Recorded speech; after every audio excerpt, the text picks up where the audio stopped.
What is social democracy? It is a manifesto above all else to end austerity. That will be our number one priority.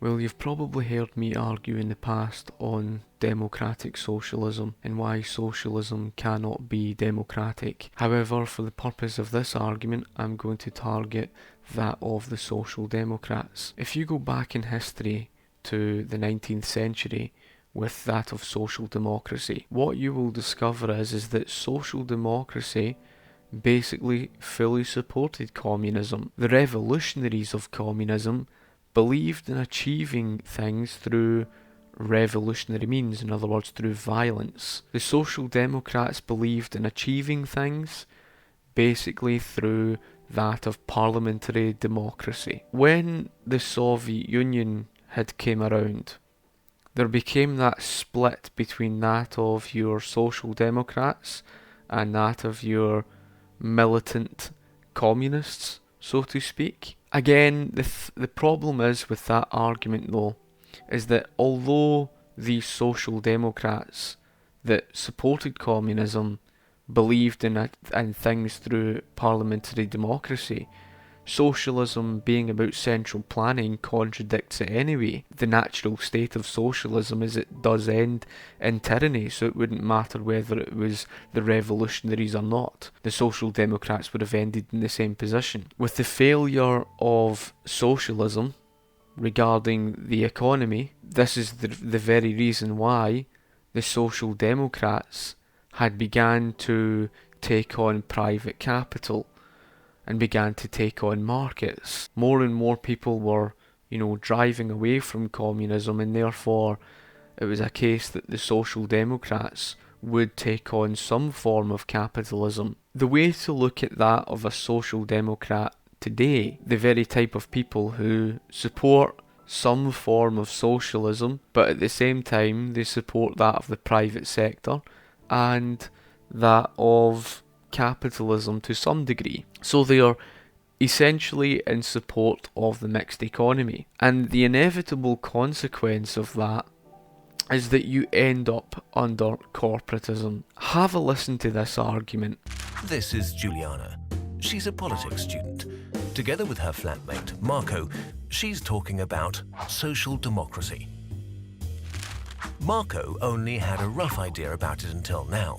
Juliana explains to him that social democracy is based on three fundamental values: freedom, justice, and solidarity. Immediately you hear the contradiction, saying liberty and then going on to say social justice and solidarity. Now, to translate what that means, the social justice and solidarity simply means they're going to seek control over the economy in the name of trying to achieve equality. Now, the word control is the antithesis of liberty. Quick point of privilege. Quick point of personal privilege. Yes. Guys, first of all, James Jackson, Sacramento, he, him. I just want to say, can we please keep the chatter to a minimum? I'm one of the people who's very, very prone to sensory overload. There's a lot of whispering and chatter going on. It's making it very difficult for me to focus. Please, can we just, I know we're all fresh and ready to go, but can we please just keep the chatter to a minimum? It's affecting my ability to focus. Thank you. Thank you, comrade. Okay, is there a speaker against name, chapter, pronoun? Point of personal privilege. Yes. Please do not use gendered language to address everyone. You cannot say that you are for liberty and then on the other hand try to control something which is the antithesis of liberty. So for example, what you'll find with that of Social Democrats is they favour controls over the economy like the minimum wage law, or they seek to control that of how much businesses are earning, etc., etc. And they set the tax agenda on businesses. Friends, here in Edinburgh, we are surrounded by history. History that offers inspiration for the future. This is the birthplace of the Enlightenment. It was in this city, in our small country on the edge of Europe, that an intellectual flowering transformed the way humanity thinks about the world. Thomas Jefferson the author of America's Declaration of Independence, wrote this: "So far as science is concerned, no place in the world can pretend to competition with Edinburgh. The contribution Scotland has made to the modern world is unparalleled. That should make us proud, but it should also make us determined. Proud that the Scottish independence movement is defined by progressive, inclusive internationalism.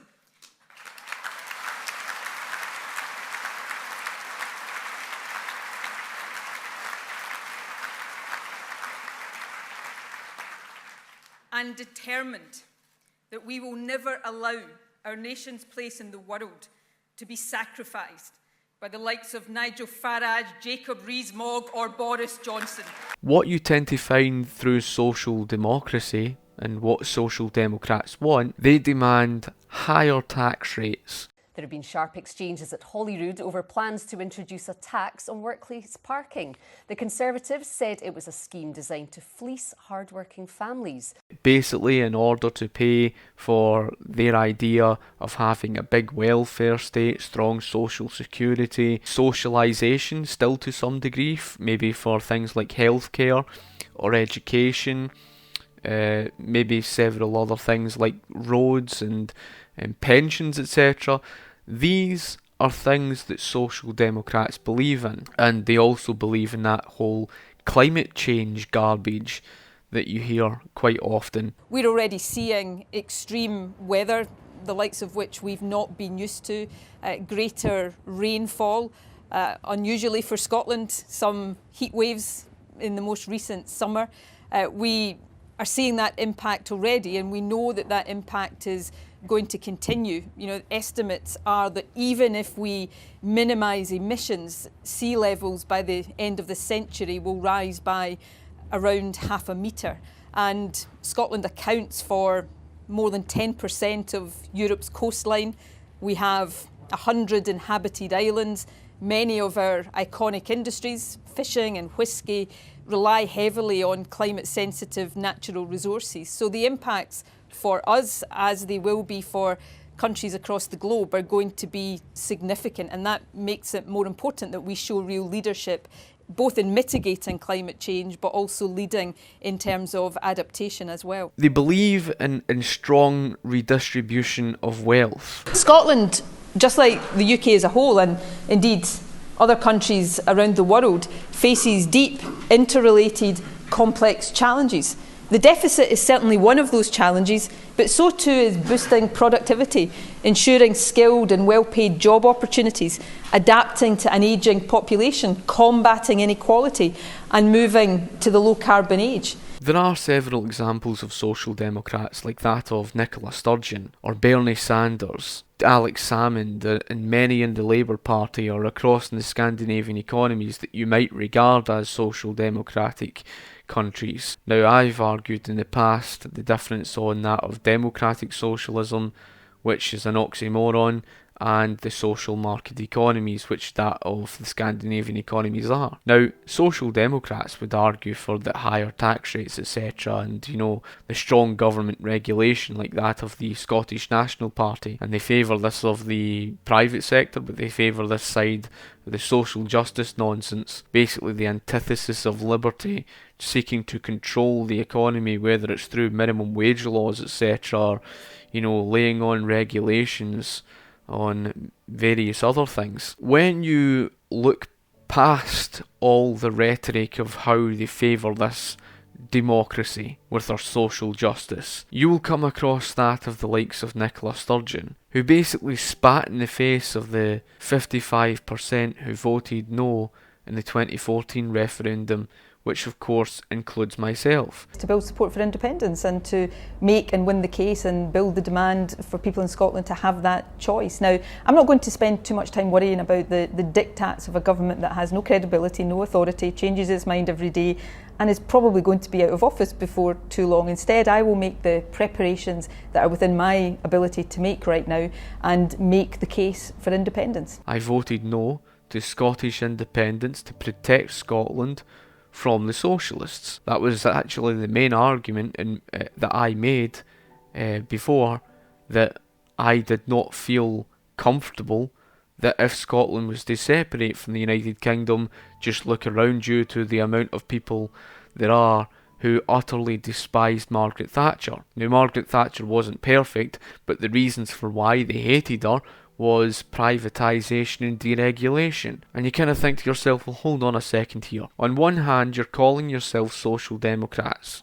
You claim to want the private sector, but you despise Thatcher for privatisation. And of course, you do get those who are communists, the flat out, radical independence campaign, for example. They are a prime example of that. I've been given this award for standing strongly against Brexit and for strongly supporting the principles, the values of the European Union. Along with her and that of Alex Salmond, argued that this was a once-in-a-lifetime vote. Was that ever respected? No. They did not respect our democracy at all. In fact, within the space of a year or two, they were already arguing for a second independence referendum. And then they did the exact same with the European Union referendum. They magically, and this was so predictable, kicked the can down the road by 3 whole years and then came back and said, the people didn't know what they voted for. They didn't know what they voted for. They're too stupid. They're too ill-informed. They didn't know what they voted for. That's the type of arrogance and self-centered attitude that you're getting from these so-called social democrats. Actions speak louder than words. The mixed economy cannot escape corporatism. You cannot escape this because you've got the combination between the public and the private sector. Government will always pick and choose winners and losers. This is what the current British economy is. This is what the European Union is, that the SNP fully support, and they are social democrats. They're supporting the corporatism of the European Union. You will always, through this system of social democracy, of trying to combine socialism and capitalism together through the means of social justice, what you see is a government that grows bigger and bigger over time. Now, this even applies to Scotland. Let's just imagine for a second that Scotland separated from the United Kingdom. Over a slow and gradual time period, the government becomes bigger and bigger and becomes ever more intrusive in people's lives. An example of that was the SNP trying to impose the Named Persons Act. In today's Britain, it has become more and more authoritarian because of this social justice. The social justice where freedom of speech becomes a thing of the past. The best one yet, here's a social democrat for you. Joe Swinson. Listen to this. The first task is clear. We must stop Brexit. We are crystal clear. A Liberal Democrat majority government will revoke Article 50 on day one. The illiberal anti-democrats preach of how they stand for democracy and liberty, but there they are, spitting in the face of the people. I would go as far as to argue that eventually you'll end up in a stage where people will start to argue more and more for socialism, to say, oh look, here's where private sector is failing, here's why private ownership needs to be done away with. And if you want a prime example of that, I had a comment earlier from a boy who was a member of UKIP who was arguing to nationalise that of transportation, because the problem is with the mixed economy is this social democracy. The private sector ends up with these monopolies and cartels and the extremely expensive costs in the private sector and failure in the private sector because of incompetency, because of government's intervention. So what do the socialists have ammunition to do? The socialists have ammunition to start demanding for more and more and more socialism. And you will hear through this of arguments by Secular Talk, I think his name is, or there's another one, David Pacman. These are YouTubers who argue for universal healthcare. And that's what these social democrats are arguing for. It's like arguing more and more socialism. Oh, the private sector's not working, so we need more socialism. And I've argued in the past, and you can check out a video that I've done in the past on Keynesian economics, and I've explained the problem with it. Anyway, folk, thank you for watching my video and of course listening. If you like the video, be sure to like it, share the video, favourite and whatnot, and of course get any questions, comment in the comment section below and I'll be sure to get back to you. Thank you for watching. Cheers.